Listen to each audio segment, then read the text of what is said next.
Before we begin, viewer discretion is advised. This content is intended for thoughtful audiences. What happens when the immovable object of empirical truth collides with the unstoppable force of performative outrage?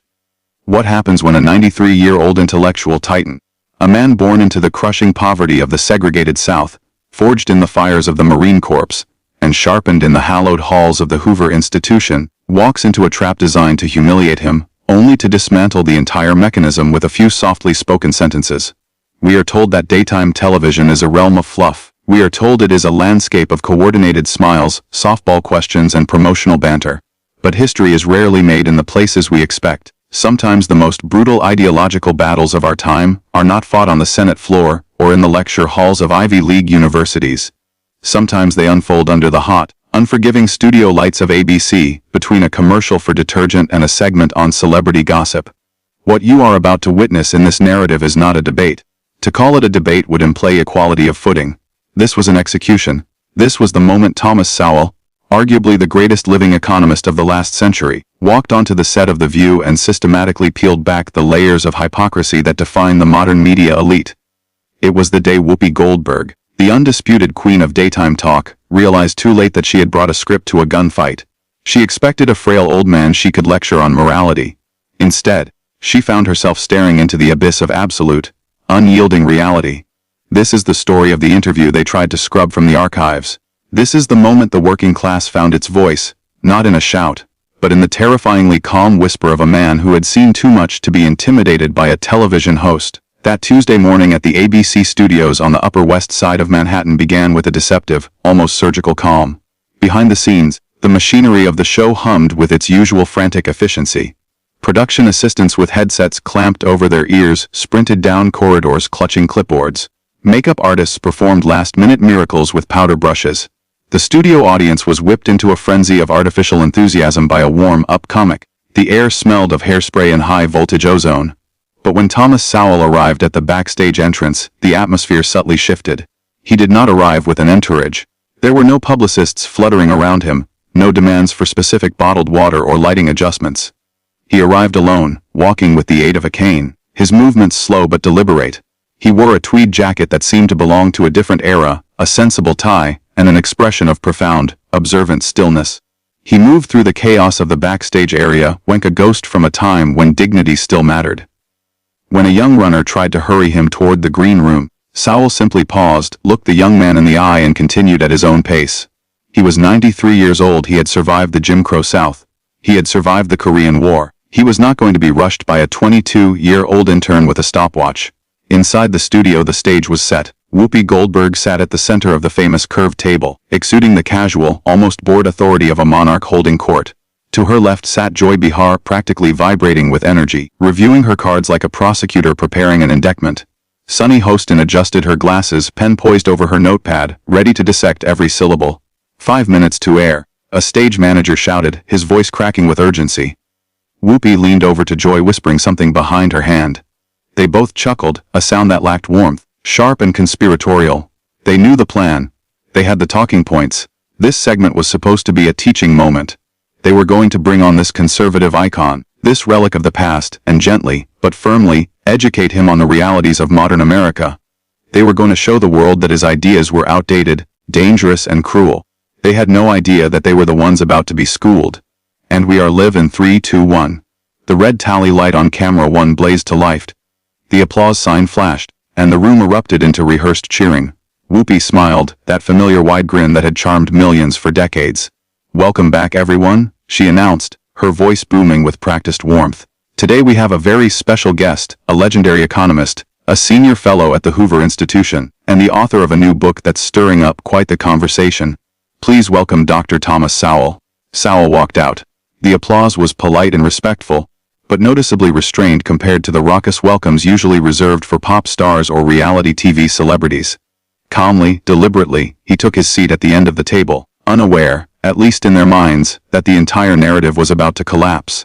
He sat at the end of the table, placing his cane carefully on the floor and folding his hands on the cool glass surface.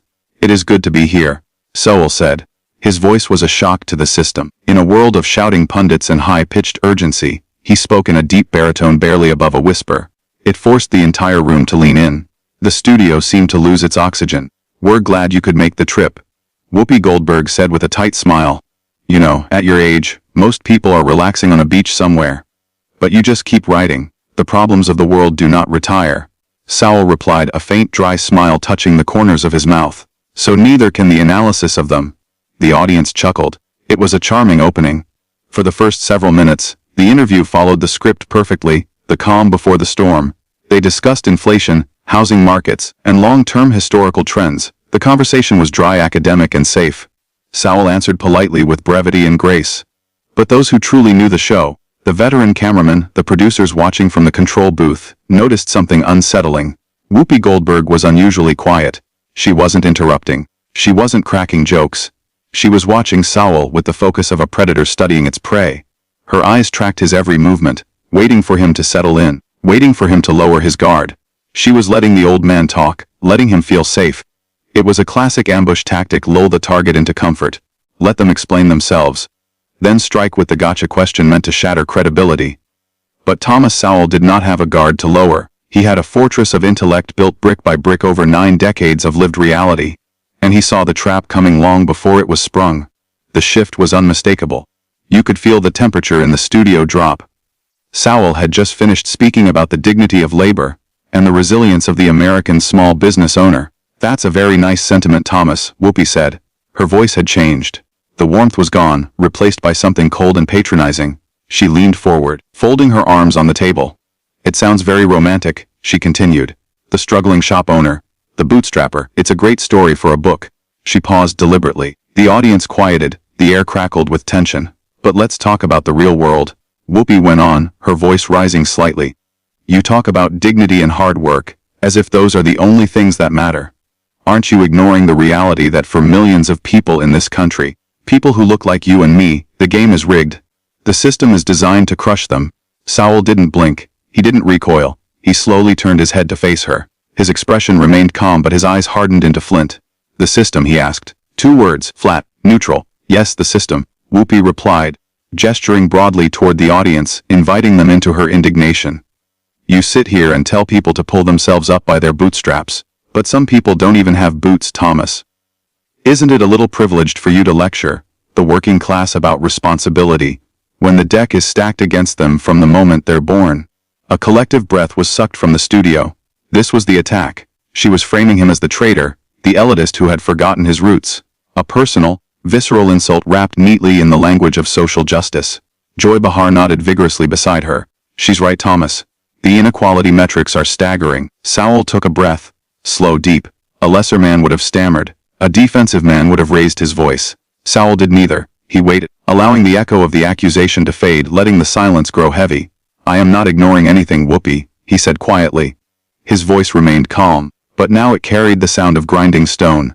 "I am simply refusing to insult the intelligence of the people you claim to protect." Whoopi blinked, clearly caught off guard. "Insult them? I'm fighting for them.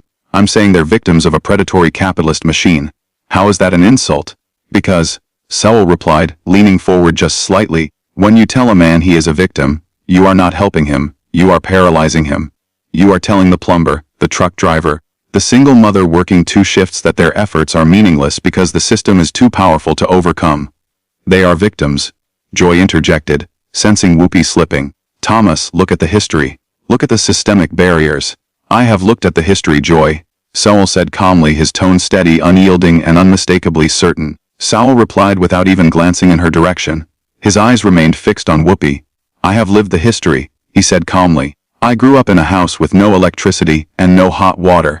I have seen poverty that would make the modern definition of struggle look like luxury.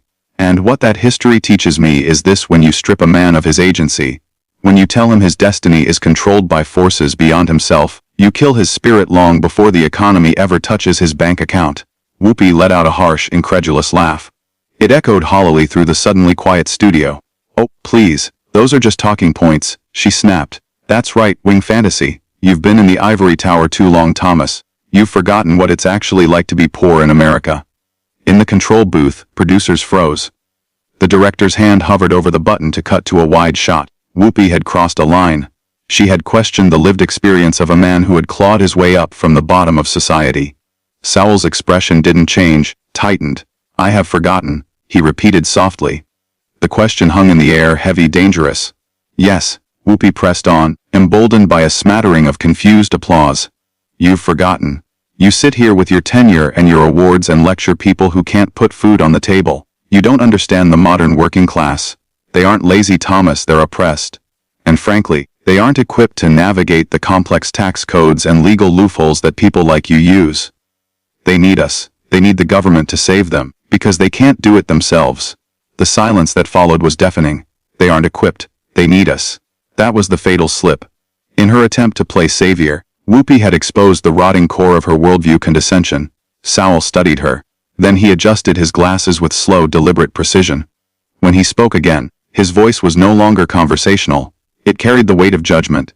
Who is us, Whoopi? Excuse me, she faltered. You said they need us. You said they aren't equipped. He continued evenly. Who is this us you're referring to? The advocates, the people who care. Whoopi stammered, realizing too late that she had cornered herself. You mean the wealthy? Sowell corrected, his words landing like jabs.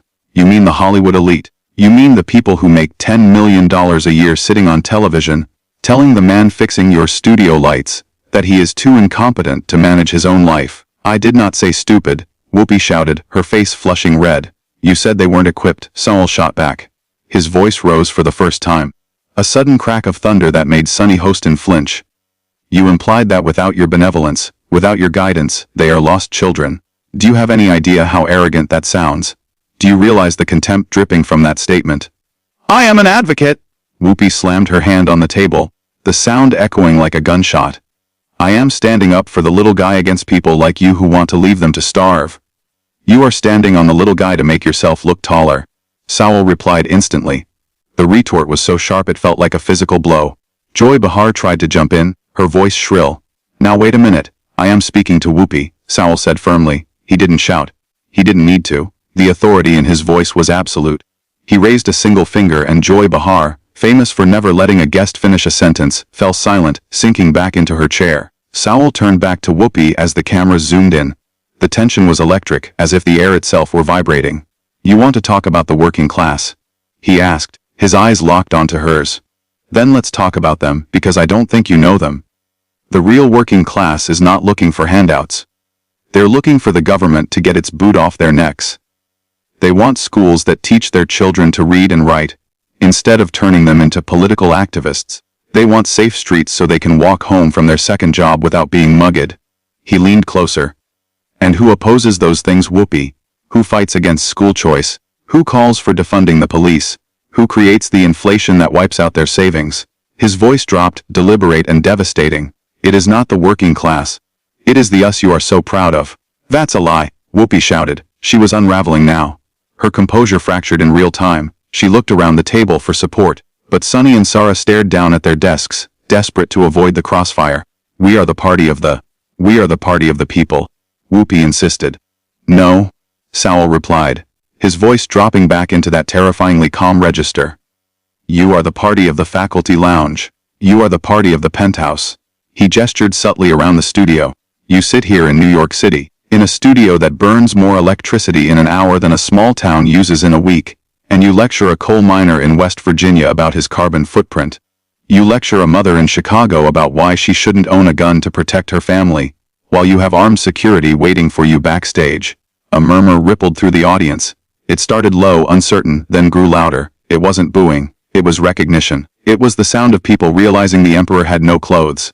You despise the working class, Whoopi, Sowell said, each word placed with surgical precision. You despise their values. You despise their faith. You despise their independence. You only love them when they are dependent on you. You only love them when they are on their knees asking for help. Whoopi sputtered, her mouth opening and closing, struggling to find footing. How dare you? You don't know me. You don't know my heart. I don't need to know your heart, Sowell replied evenly. I only need to listen to your words. In the control room, producers were shouting into headsets, go to break, go to break. But the director didn't cut away, he couldn't.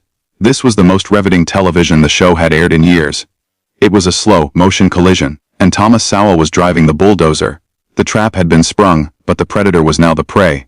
As Sowell calmly adjusted his cufflinks, preparing for what felt like a final blow, everyone in the room sensed it, the worst was still coming. The air in the studio had turned brittle, thin, As if a single wrong word might shatter the glass table into dust. Whoopi was no longer reclined in the relaxed posture of a host in control. She leaned forward now, knuckles white against the edge of the table, her breathing audible through her microphone. She had tried to corner him with weaponized empathy. She had tried to shame him, but shame only works on people unsure of their own moral footing, and Sowell had not been unsure of anything since the early 1950s. "You don't know my heart," Whoopi repeated, her voice trembling with fury and disbelief.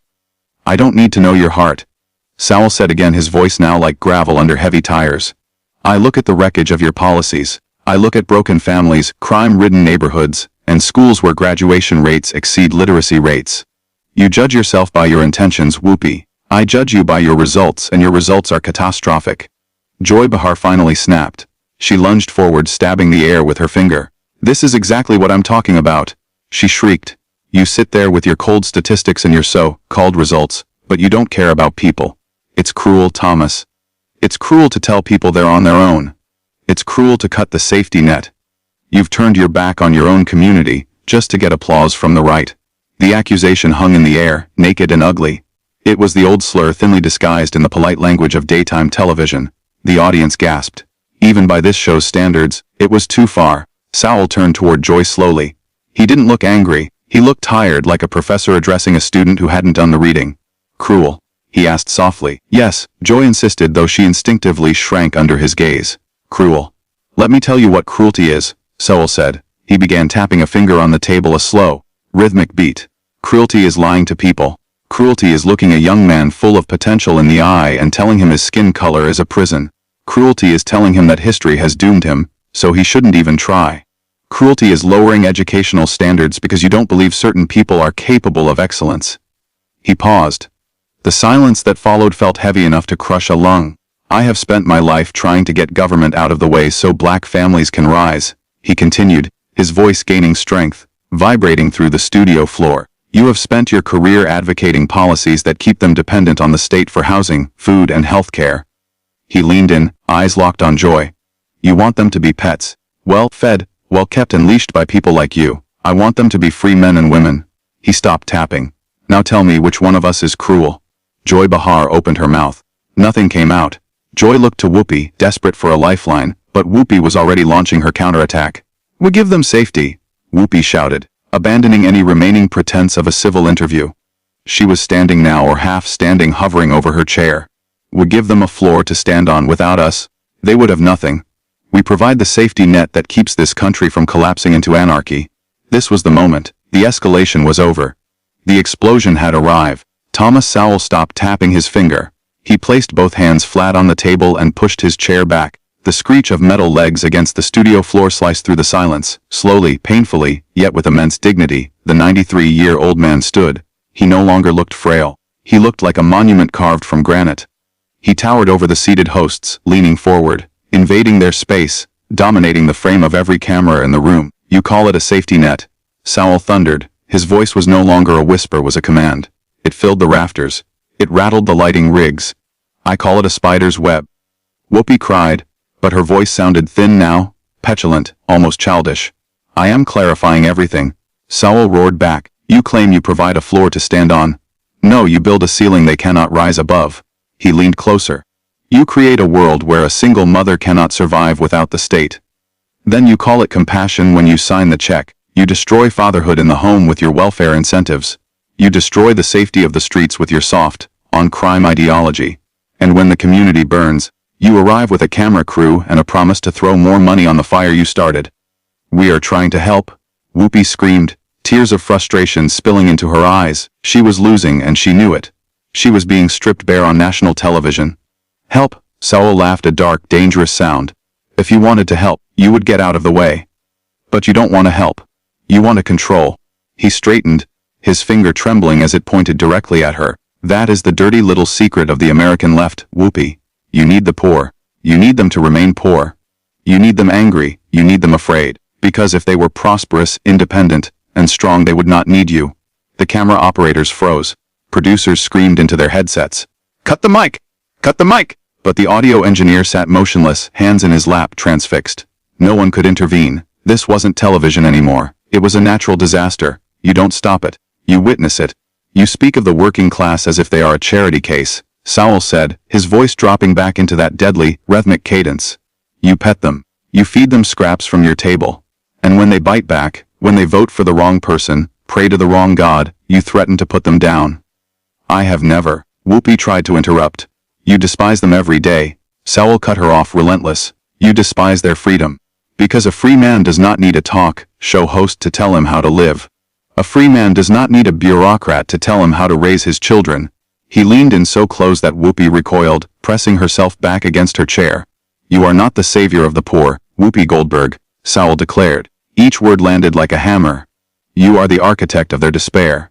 You have built a plantation of good intentions, and you are furious that the workers are finally climbing the fence. The silence that followed was absolute. No applause, no boos, just shock. The audience sat frozen, stunned by the sound of an unspoken truth finally said aloud. Whoopi Goldberg stared ahead, mouth slightly open, her glasses sliding down her nose. She looked small. She looked defeated. For the first time in her career she had nothing to say. Thomas Sowell stood quietly, letting the words settle, letting their weight crush what remained of the room's bravado. He glanced at Joy, staring down at her desk. He glanced at Sunny, refusing eye contact. He took a slow, steady breath. He adjusted his tie. The fire in his eyes dimmed, replaced by cold, final resolve. I came here today, Sowell said softly, his voice returning to its calm, gentlemanly whisper, hoping to have a conversation about economics. But I see now that is impossible. You do not want a conversation. You want submission. Did you want me to validate your delusions? He reached up to his lapel, fingers closing around the small black microphone clipped to his jacket. I have not submitted to better people than you, Sowell said calmly, and I will not start today. With a swift, decisive motion he unclipped the microthwack. He placed it on the glass table between them. It sat there like a surrendered weapon after a war. Sowell turned away from the hosts and looked directly into camera 2. He broke the fourth wall. He ignored the millions in production value, ignored the celebrity panel, and spoke straight to the soul of the nation. Folks watching at home, he said, do not let them tell you who you are. Do not let them define your worth. Do not let them buy your freedom with a check that bounces. They are actors reading a script. He turned, picked up his cane. Cut? Cut to commercial? Whoopi shrieked at last, her voice cracking, desperation clawing at her throat. Go to black now. But Thomas Sowell was already moving. He didn't rush. He didn't look back. He walked with the upright posture of a Marine, past the terrified producers, past the stunned camera crew. When he reached the heavy studio door, he paused for just a fraction of a second. He didn't turn around, but he straightened his shoulders, as if brushing the dust of the place from himself. Then he pushed the door open and stepped out of the artificial, air-conditioned nightmare of the studio and into the real world. The door swung shut behind him with a final resonant click. On the set, chaos erupted. Whoopi yelled at the floor director. Joy gulped water frantically. The audience began to murmur, a low rumble that sounded dangerously like awakening. But Thomas Sowell was gone. The network cut to a pharmaceutical commercial, but the damage had already been done. The broadcast delay was 7 seconds. In their shock, the producers failed to dump the audio. The entire exchange went out live to 4 million households. Within an hour, the clip was on Twitter. Within 3 hours, it had 10 million views. By the next morning, it was the most watched segment in the history of daytime television. It became a cultural flashpoint. People didn't just watch it, they memorized it. They quoted it in barber shops and boardrooms. They printed Architect of Despair on T-shirt. For millions of Americans who had felt silenced, mocked and dismissed by the media elite, Thomas Sowell became an avatar of their frustration. The network released a statement the next day claiming that Dr. Sowell's views did not reflect its values, framing the incident as a heated exchange. Whoopi Goldberg took 2 days off for personal reasons. When she returned, she was subdued. The fire was gone. She knew deep down that she had lost something. She could never reclaim her perceived moral high ground. Thomas Sowell never commented publicly. He didn't go on a victory tour. He didn't appear on cable news to gloat. He simply returned to his office at the Hoover Institution, sat down at his desk, and kept writing. But the legend of that Tuesday morning grew. It became a modern myth, a reminder that truth is not a consensus and dignity cannot be purchased. It was the day the narrative broke. The day a 93-year-old man walked into the lion's den not with a sword, but with a mirror and forced the lions to look at themselves. And in that reflection, for the first time, they saw exactly what the rest of America had been seeing all along. The silence Thomas Sowell left behind in that studio never truly faded. It still hangs there over the table.